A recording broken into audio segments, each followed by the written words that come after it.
Unspoken Issues.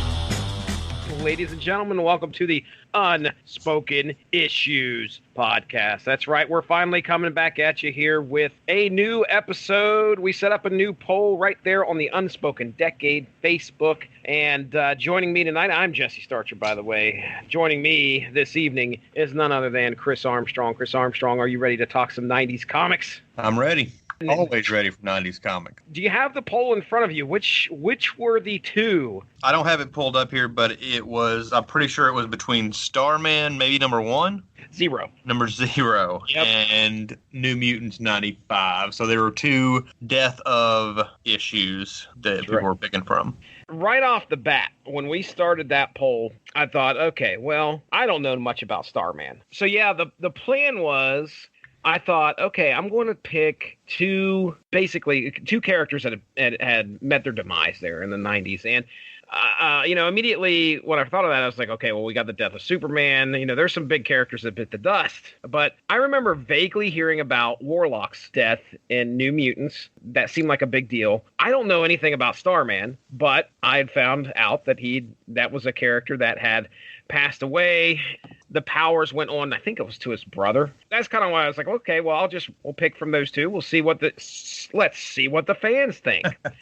And it was a dang close race up until someone shared the post and started begging for votes because somebody wanted to talk life out. Any idea who that was, Chris Armstrong? That was you, wasn't it? No, it wasn't. It was not me. It was you. I couldn't. I've never read Starman. I've always intended to because I've heard that it's really good. But yeah, I've never read it, and I don't have any of them. I just posted on my Facebook. I reposted the poll, admonished everyone on my friends list for letting me miss a chance to talk about Rob Liefeld on a podcast. Yeah, that's all right. The vote swung a little. Yes, it did. It did. As close as it was, which I think, most of the time it was between 2 and 1 vote for each one. So they were neck and neck. And then Warlock, the death of Warlock, New Mutants number 95, gets 50 votes and beats out Starman's 36. So here we go, man. We're going to be talking New Mutants 95. Is this a time when you were aware of what was going on in an Extinction Agenda and the death of Warlock? Any idea that this was going on at the time in the comic world? I think I had just gotten into comics around the time this event took place. I wasn't reading any X-Men books, so I'd never read this. I've never read any of the New Mutants run that Liefeld did, with the exception of I had issue 100, which led into X-Force number 1. I might have had issue 99. Never had 98. So yeah, I've never read a lot of those New Mutants issues, so this is the first time read for me. New Mutants 95, cover date November 1990, according to Mike's Amazing World of Comics, and this was on sale date of September 11th, 1990. So yeah, dude, I'm pulling 12 years old at that point. I remember seeing stuff like this on the shelf, but 1990 seems, for Extinction Agenda, I guess. Yeah, I would have thought that was a late 80s. I mean, it's right on the edge there, but yeah. I thought that was an 80s crossover. Well, all right. So apparently. No, right. It's just at the beginning of the 90s. So the name of this, like we said, it's part 2 in the Extinction Agenda. All right. Well, writer Louise Simonson, penciler. Who's the penciler on this one again? I believe that would be Rob Liefeld. Inker Joseph Rubinstein, and letters by Joseph Rosen, colorist Brad Venkata. What do you think of the cover, man? We got Wolfsbane. So I'm kind of familiar with some of these New Mutants characters. I was aware of them, read a few things, especially I think I started reading or collecting stuff around Inferno when the Inferno crossover was happening, and that touched on some stuff that was happening in New Mutants. So these characters were characters that I were aware of. I knew about Wolfsbane. I knew about Ilyana, who I think was part of them at one point, maybe. And then, of course, Richter. We have, in this one, I think Boom Boom's still there. Of course, Warlock, who we're going to talk about. Most of these characters I'm familiar with through the prism of X-Force. Yeah, Either they became members of the X-Force team, or they were, still referenced and appeared in those issues and stuff like that. What do you think of the cover there, man? I mean, it's fairly iconic at this point. When I got into comics, I had a passing familiarity with Warlock because I had some friends who were really into comics before I was, and I thought they were dumb or whatever. Yeah. I didn't really get into them. I was still pretty young. I was 10 when I got into comics. Even before that, I had some friends who were trying to get me to read them. And I remember an issue of maybe the Silver Surfer, maybe an annual, or maybe it was a New Mutants issue. But anyway, it was basically Warlock versus Impossible Man. Oh, interesting. So they were like turning into these different. Impossible Man can pretty much do it whatever he wants. He's like Mr. Mixoplex or whatever. Yep. So it just made for a really fun issue, and I liked that. So I knew who he was because of that, which took place shortly before this issue came out. But yeah, it's basically just Warlock laying in Wolfsbane's arms, and she's not in her full wolf form. I don't know, is she a werewolf or? Ooh, I don't know. You got me. She's got some kind of shape-shifting power to where she turns completely furry and looks like a werewolf of some sort. And she has like some features. Even in her human form, it looks like, where she's got the pointy ears and the eyebrows come up really big. But yeah, classic Liefeld, super tight uniform, just straining at the edges under her arm. There. Yeah. Mm-hmm. But yeah, I like the cover. She's in tears holding basically Warlock's lifeless body. I don't know if it was something that was expected that he was going to die in this issue or if it was a surprise. Yeah, he definitely looks like he's hurt pretty bad. She's crying, so obviously something horrible is going on. And of there's course, smoke coming from his chest, so maybe that was supposed to imply that he's been shot or something. That's not how it happened in the book. But Wolfsbane, according to Wikipedia, is a fictional superhero appearing in American comic books by Marvel Comics. Yeah, we kind of got that. A Scottish mutant, Wolfsbane possesses the ability to transform into a wolf or into a transitional state somewhere between human and wolf that is similar to a werewolf. So that makes sense. She's a mutant and why she's in the New Mutants comic book. So Warlock, did you have any notes on Warlock, or did you know who he was? Any idea what he was? Yeah, just that one issue of whatever annual or whatever issue that was that I read where he fought Impossible Man. I was under the impression he was basically a shapeshifter who could do almost anything. Yeah. But I didn't know much else about him, and for a long time, he was one of the, characters who stayed dead. The list is pretty much now just Uncle Ben. He's the only one. And Batman's parents, although there's Thomas Wayne now, I guess. So yeah, pretty much Uncle Ben. But yeah, for a long time, it was basically Uncle Ben, Bucky Barnes, and the Waynes were the only deaths you could count on in comics. And for a while, Warlock was another one, but eventually I think he's come back as well. I saw where his first appearance was New Mutants 18, created by Chris Claremont, Bill Sienkiewicz. He's not a mutant. He's not a person. He's a alien, techno-organic shape-shifting alien is I think how they describe him. He can also approximate any organic form as well, appearing human when necessary.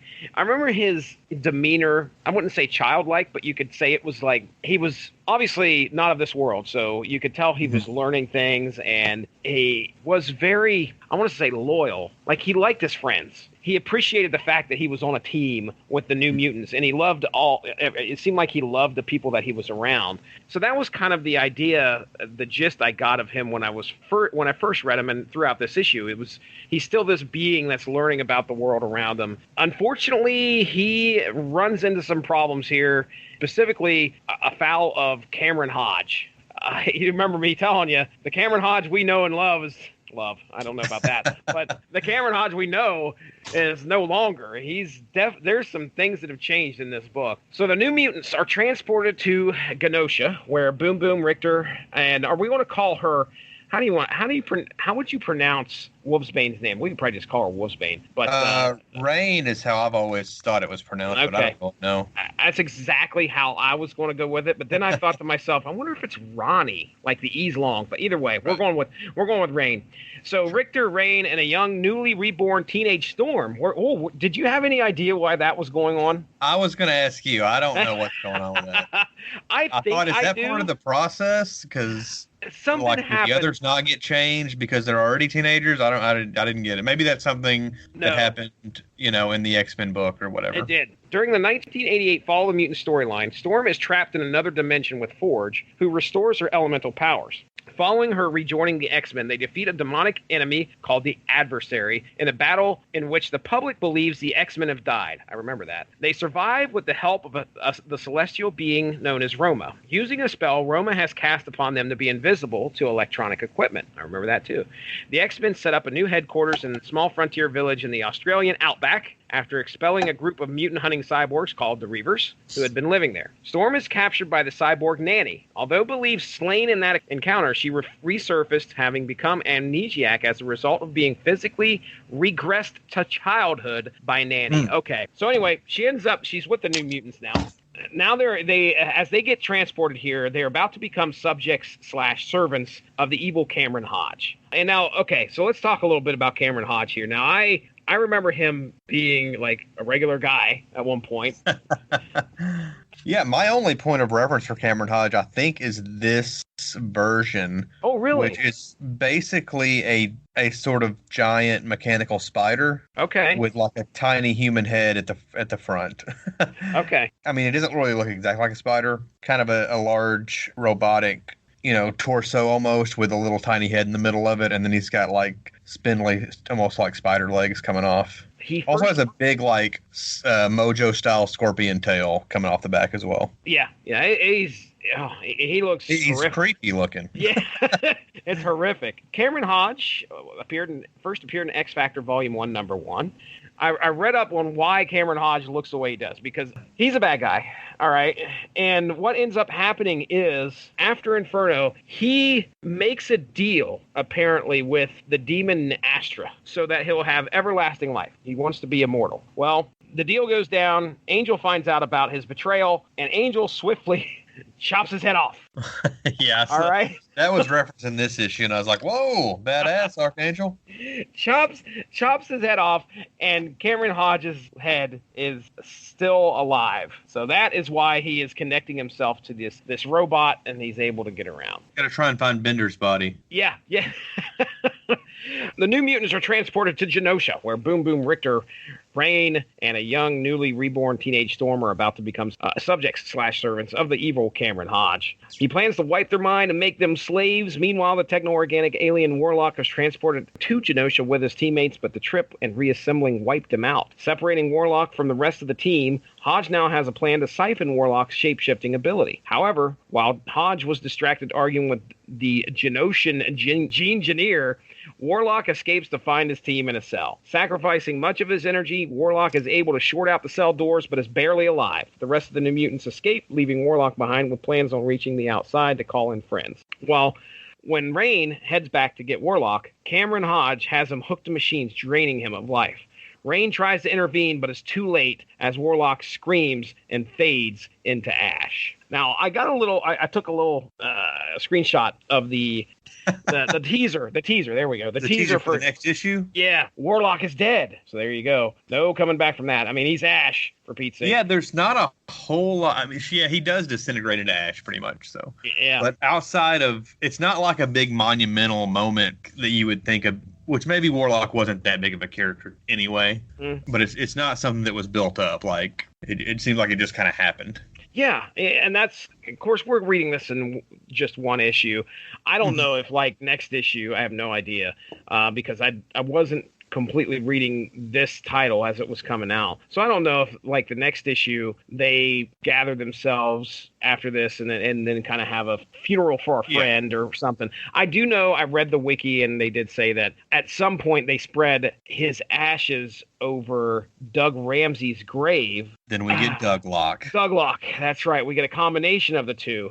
So that happens later on down. I don't know how far on down the road we go, but I do know, I mean, right here at the end of this, Warlock is dead, Rain is a captive, Richter, Boom Boom, and Storm are lost in the Citadel, and in X-Factor number 60, X-Factor goes to war. Then in X-Men number 271, Wolverine joins the action, and be here in 30 when the New Mutants and Jubilee learn firsthand what Genosha is all about. Well, this is part 2 of Extinction Agenda, and just reading this isolated issue, especially when you're, being not a New Mutants reader, basically. Yeah. It's really jarring. Like, it's just like you're thrown in the middle of this big conflict. There are allusions to a much bigger conflict that's going on, but you don't I didn't even know until the very end of the story that Cable and Forge were like right there when they got arrested, like when they got captured, like, which I don't know what issue part 1 was. Uncanny X-Men 270. Okay. So yeah, that was part 1. But yeah, I mean, it's just kind of a piece of a much bigger puzzle, and there are some conflicts that are resolved within the issue, namely the stuff with Cameron Hodge and Warlock and them escaping. There's also a lot of interesting stuff about Genosha and the way their city state or whatever works, or nation state. We see here like how badly they treat their mutates, and that's basically the fate that awaits, Storm and the other New Mutants if they don't get out of here. I thought it was interesting the cutaway to the X Mansion, where Cable and Cannonball and Gambit are all kind of gathered together, kind of a hodgepodge of different mutants. Gambit does not use his accent. No, he doesn't. This is probably within a year of his first appearance, I'm assuming. 1990. I think was like 88 or 89. So yeah, I think you're right here. Maybe his personality hadn't really developed quite yet. Also, he's very he basically is like, this isn't my problem. You go find the New Mutants. I'm worried about Storm, but I don't really care about those other people. First appearance of Gambit, they have 2 of them listed here. Uncanny X-Men Annual number 14, July of 1990, and then Uncanny X-Men 266, August of 1990. So yeah, dude, okay, we're like within months. Yeah. Within months of that, because this one went on sale in September. Yeah, so this went on. Yeah, he's just coming into the X-Men universe, pretty much. Not getting fleshed out at all. That would come later. Yes, it would. Yes, it would. Got a nice hairdo. I mean, that's a straight up 90s hairdo right there. What do you think about this one? Oh man, I had a good time. I always wanted to read this issue because I knew of Warlock passing. I knew he died in this issue, so I wanted to find out how, because I had no idea how. Warlock is so endearing. I think that's why a lot of people were kind of like, oh man, Warlock got killed, because he was one of those characters that is really heroic and almost doesn't seem to have too many faults. Like, yeah. You could dislike Gambit, you could dislike Cannonball, you could probably find reasons to pick at him, but Warlock seemed like he was just a genuinely good character, had good values, and was just there to help out. I mean, think about how he died. He gets transported over there. He's weak, but he gives up himself to try and release his friends. Yeah. But then he gets captured again, and then it really did feel like there wasn't a whole lot of a buildup to him dying, other than just like, oh, he's hooked to machines, and then Rain runs in there and sees him screaming, and then boom, he's gone. Yeah. I mean, he's gone. So I don't know. I think there could have been a little more pomp and circumstance, maybe. Thank you. Yeah, that's probably the best way to put it. You have a favorite panel? Good. I mean, this is Liefeld early. Well, I don't know about early New Mutants. When did he take over? He took over. Well, he wasn't on New Mutants for very long, I don't think, before they switched it over to X-Force. Maybe a year. That's kind of a guess, because, like I said, I haven't read those New Mutants issues, but I don't think he had taken over for very long before they just said, "Hey, here, do your own thing." It seems like pretty early, unrefined Liefeld. Like, a lot of people hate Rob Liefeld. I get it. I'm a big fan. I think like that X-Force early Youngblood era is kind of like his peak. He kind of hit the sweet spot around that time, and then he did some pretty good stuff in like the late 90s, early 2000s. It really seems like he's pretty much phoned everything in since then, to be honest. But like that early to mid 90s Liefeld stuff, I really, really like. According to the wiki, in 1989, Liefeld became the penciler for the Marvel series The New Mutants, starting with issue 86. He's generally credited for turning the lowest-selling title of the X-Men franchise into a financial success. And then it says, with New Mutants number 98, 3 issues after this one, Liefeld assumed full creative control over the series. Then the New Mutants series ended with issue 100 and was replaced with a revamped version of the team called X-Force, whose 1991 debut sold 4 million copies. I know in the next episode that we're going to be talking about some dynamic pages. Yeah. If I had to pick a favorite panel, it would probably be the tall panel. I'm not sure. I don't have page numbers here, but the taller panel where Cameron Hodge is fighting off Storm, I think Richter and Rain all at the same time, and you kind of see his limbs flailing about, and gives you a good look at what his get up is like. They're cramming a lot into the page. A lot. I mean, that right there could have been, Yeah, I mean, 2 or 3 years later, it would have been a big splash page. Exactly. Yeah. Warlock's death. The panels are they're sad because you can tell he's in pain. You almost can't tell if he's having a good time. He looks like he's partying, but then you're like, oh no, he's screaming. Yeah. Rain definitely points that out, and then he just fades away to nothing. Yeah, I'm a fan of Liefeld as well. I remember seeing some of his stuff show up in stores, and this guy is different. This guy is something special, and I like that. And I think here you could tell that he was getting as much in as he could for the story, which is, just like we said, things are going to change for him when he gets when he's able to take over. I imagine we're going to see what was it?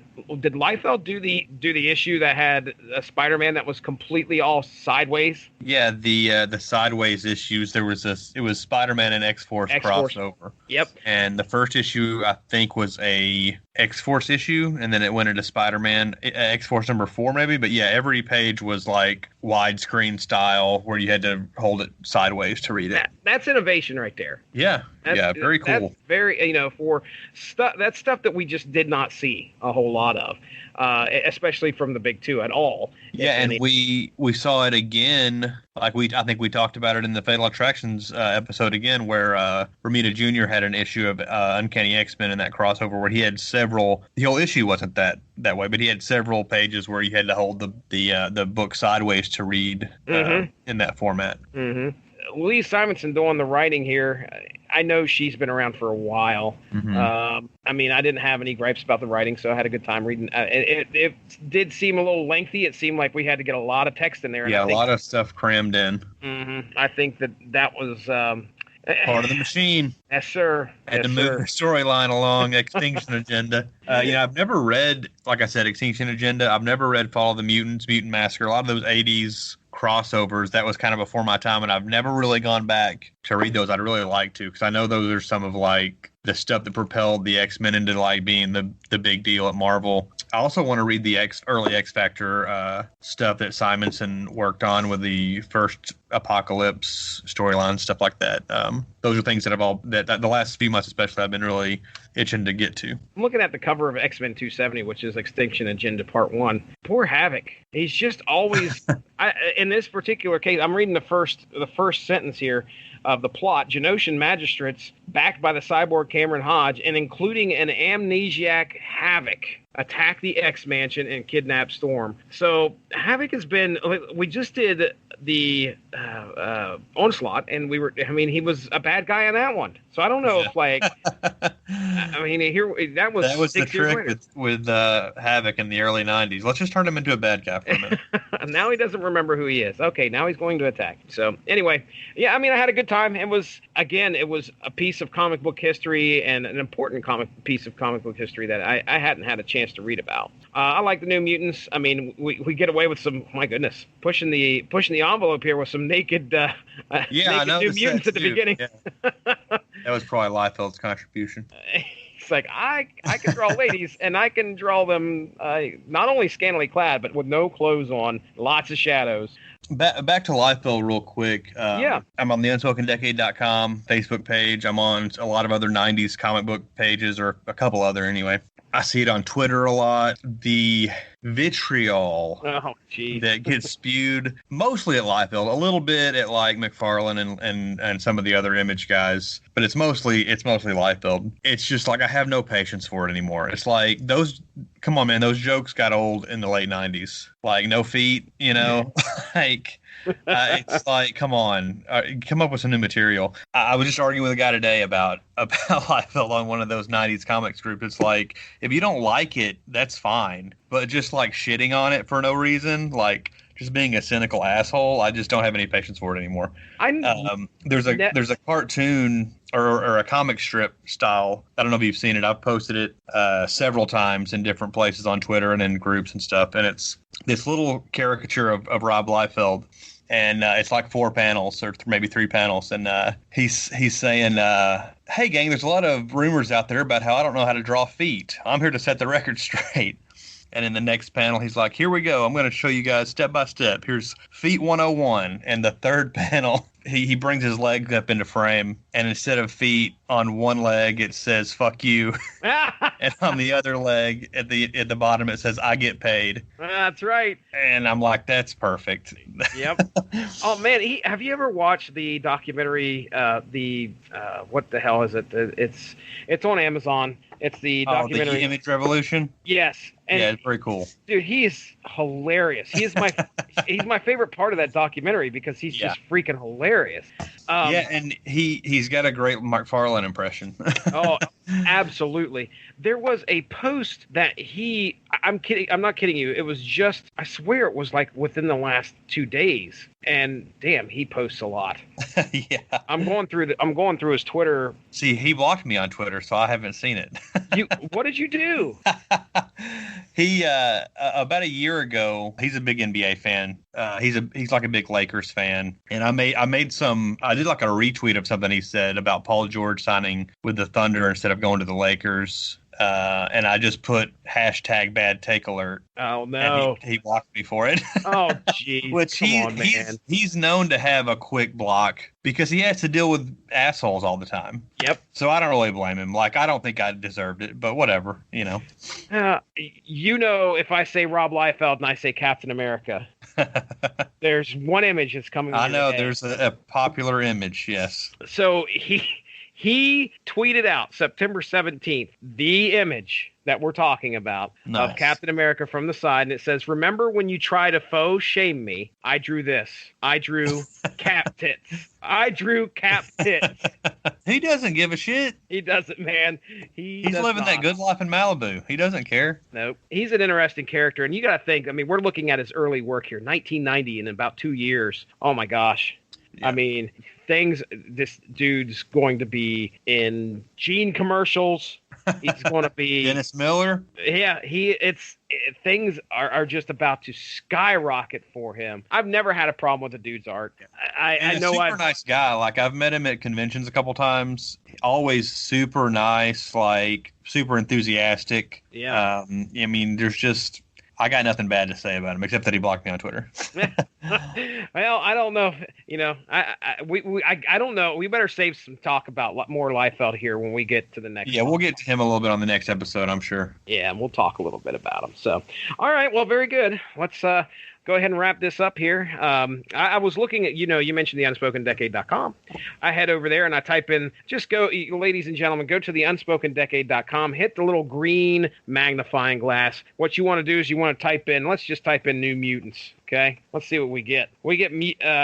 This is an article came out in 2014, written by our dear friend Dean Compton. Mutants, Guns, and a Pariah. When it comes to the 90s, we have lots to talk about. There's the early 90s with great stuff like Acts of Vengeance, Fool Killer, Armageddon 2001, and more. According to this, it has the tags of Big Guns, Cable, Cannonball, Feral, but he has New Mutants tagged in there, Rob Liefeld, Shatterstar, X-Force, and X-Men. Then we have, looks like in 2016, Symbafan wrote a article called What's in a Name? The History of Strife. And yeah, that was a character that, have they showed up yet in the 1990s? I don't think they have. I don't think Strife shows up until X-Force #1, or maybe his first appearance is New Mutants 100. I'm not certain. Okay. And then we have Hell Comes to X-Force, written in 2014 by Dean Compton. So, yeah, go check out the UnspokenDecade.com. Let's do some plugs here. Chris Armstrong, you got some stuff on the UnspokenDecade.com. Where can people find you? What's the deal? Yeah, you can find me on Twitter at BrodyMan34. You can also see some of my stuff on the UnspokenDecade.com. I got a Savage Dragon piece up there, an Infinity Gauntlet piece.